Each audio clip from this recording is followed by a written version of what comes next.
Part 4. Get Ready to Succeed. Chapter 16. How to Raise Your Energy Level. How is your energy level today? Did you wake up eager to face the tasks ahead? Did you push your chair back from the breakfast table with the feeling that you were raring to go? And did you plunge into your work with enthusiasm? You didn't? Perhaps for some time now you just haven't had the vim and vigor you think you should have. Perhaps you feel tired before the day begins and drag through your work without joy. If so, let's do something about it. Vernon Wolfe, track coach, is an expert who can show us what to do. He is one of the outstanding coaches in the country. Under his tutelage, several high school students have broken national prep school records. How does he train these stars? Wolfe has a double prescription. He teaches them to condition both their minds and their bodies simultaneously. If you believe you can do it, says Vernon Wolfe, most of the time you can. It's mind over matter. You have two types of energy. One is physical, the other is mental and spiritual. The latter is by far the more important, for from your subconscious mind, you can draw vast power and strength in time of need. Think, for example, of the great feats of strength and endurance you've read about people performing while under the stress of intense emotion. There is an automobile accident, and a husband is pinned under the overturned car. In her moment of fear and determination, his tiny and frail wife manages to raise the car enough to free him. Or the insane person, his mind dominated by his subconscious running wild, can break, lift, bend, and smash with a force he never could hope for during periods of normality. In a series of articles for Sports Illustrated, Dr. Roger Bannister told how he first broke the 4-minute mile on May 6, 1954, by training both his mind and his muscles to accomplish this long-sought dream of the athletic world. For months, he conditioned his subconscious into the belief that the record, which some people claimed was unattainable, could be achieved. Others thought of the 4-minute mark as a barrier.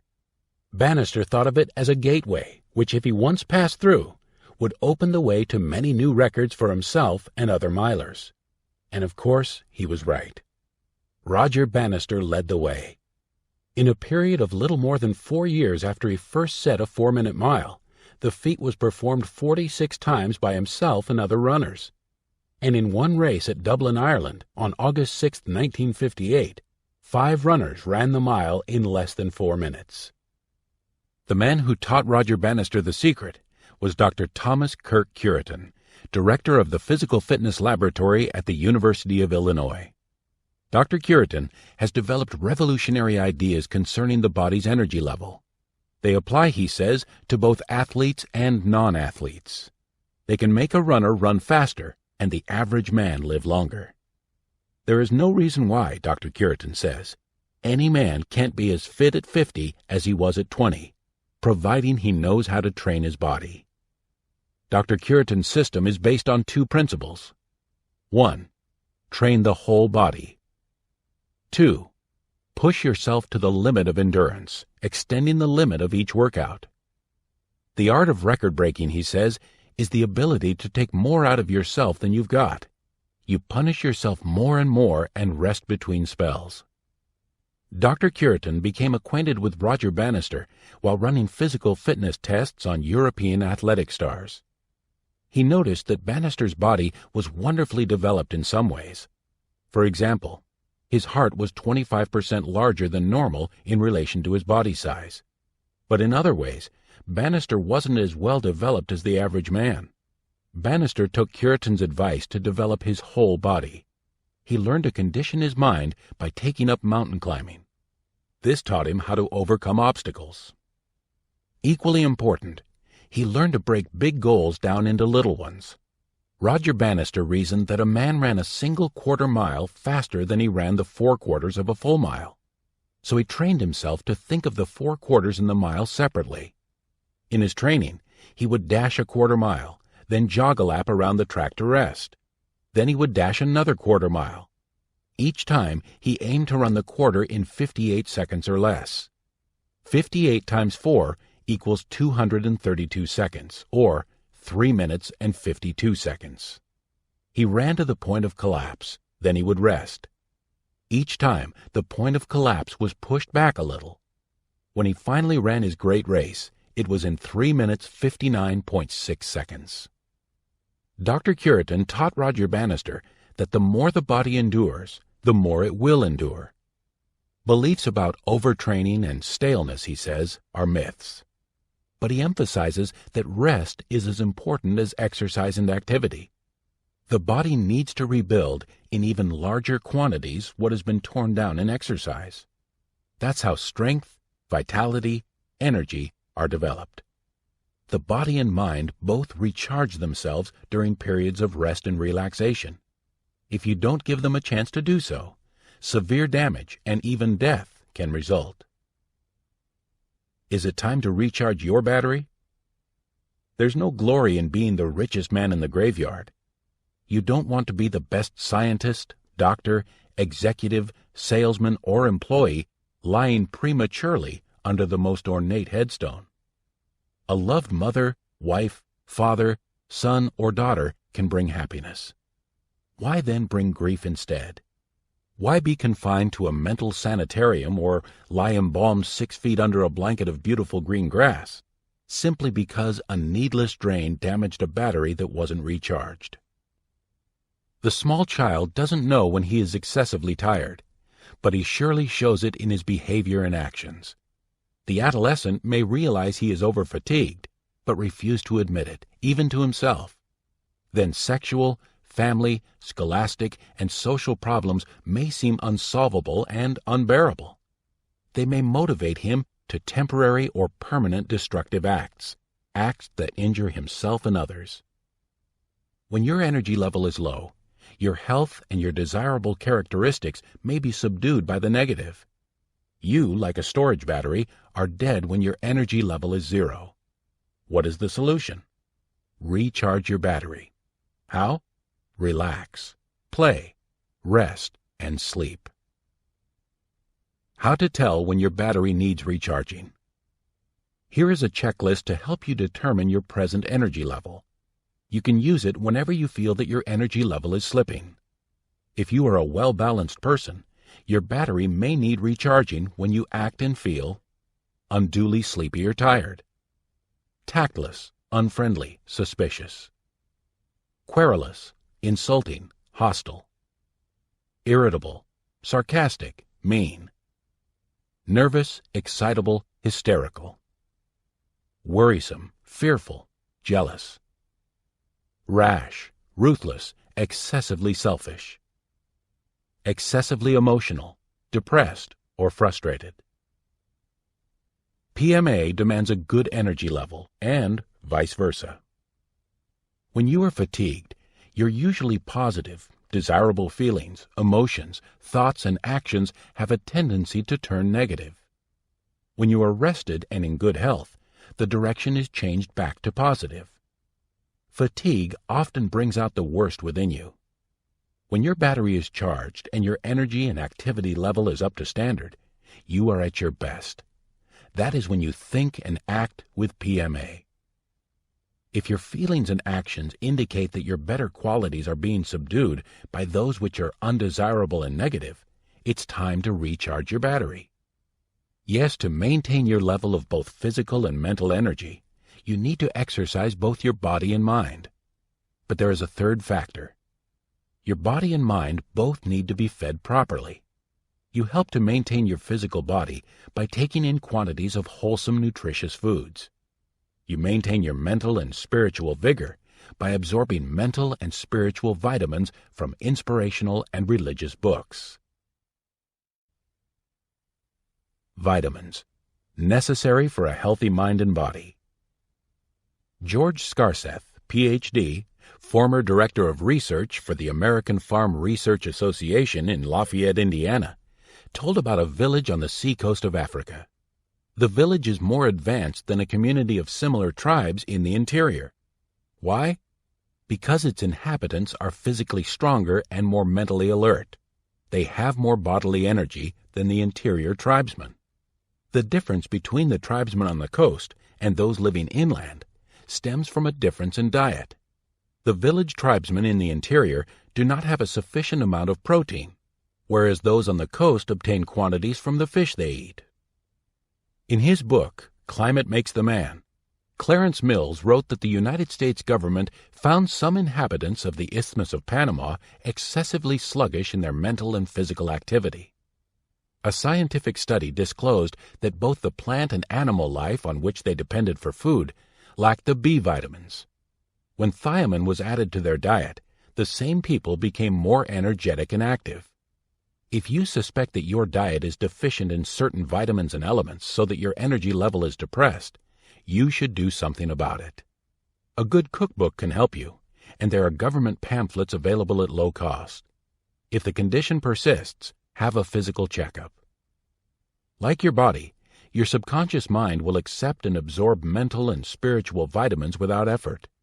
But unlike your physical body, the subconscious will digest and retain unlimited quantities.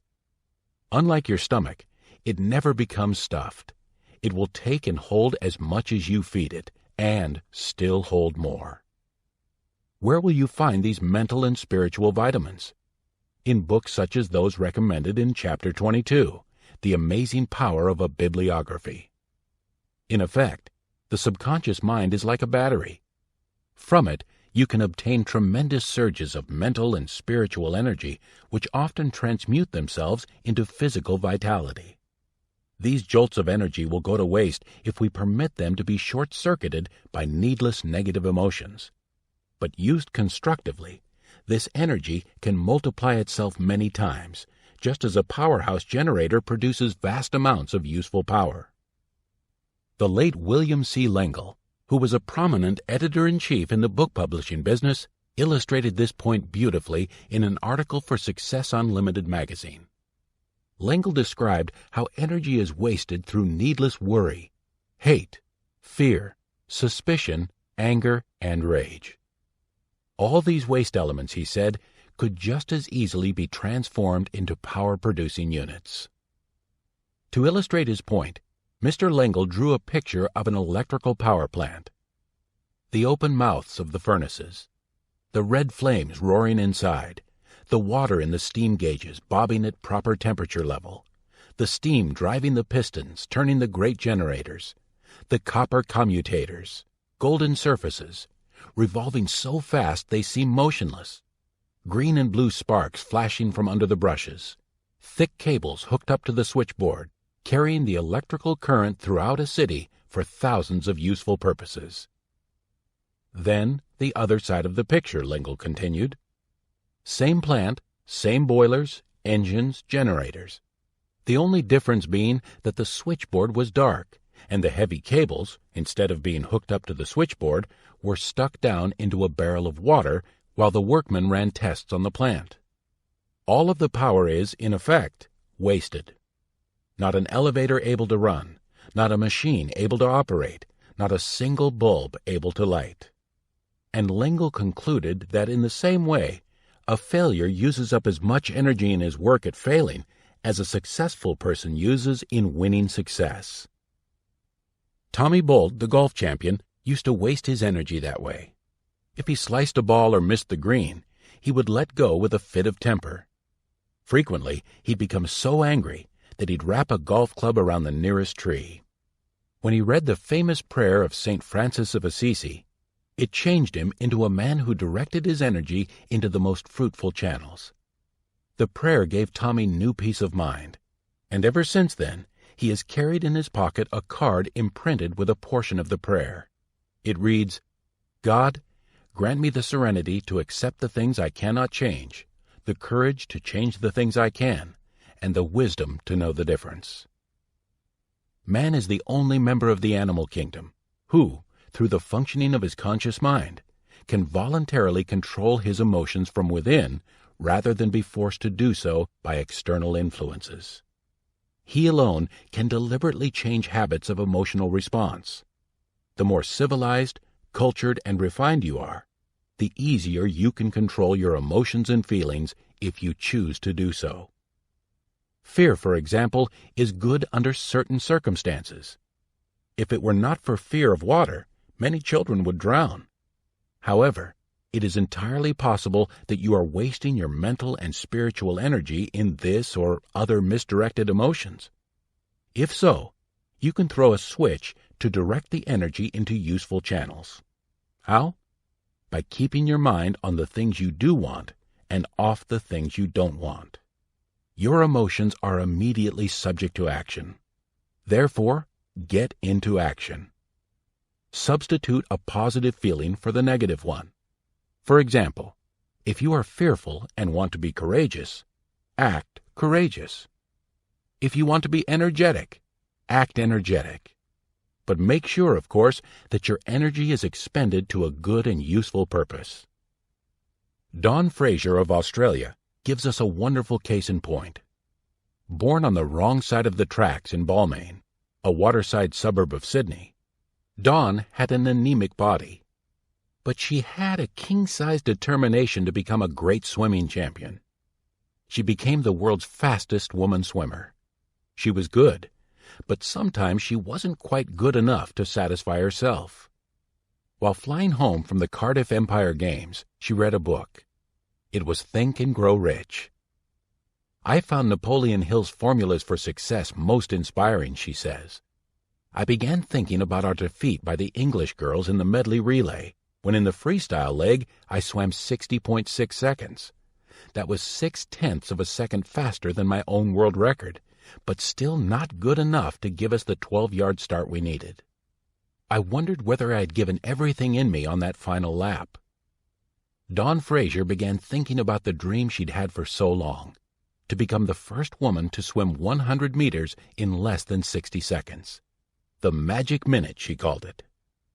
If I could have made that final leg in the magic minute, we might have won, she thought. From that moment, the old hope of cracking the minute became a burning desire with me. Call it a controlled obsession if you like. I made it my major ambition and formed a plan of positive action with the magic minute as my goal.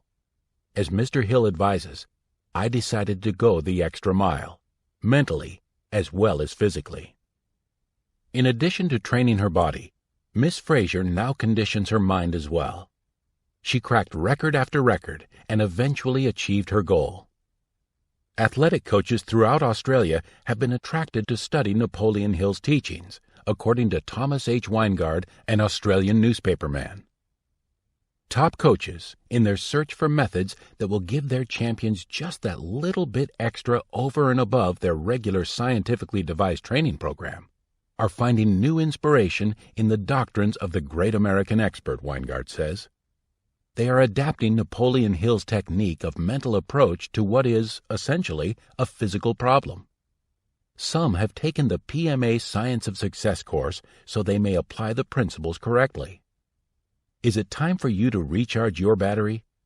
Have you now begun to apply the principles presented in Success Through a Positive Mental Attitude? Are you ready to become a champion? If so, you will want to learn how you can enjoy good health and live longer, the subject of our next chapter. Pilot number 16. Thoughts to steer by. 1. How is your energy level at this moment? 2.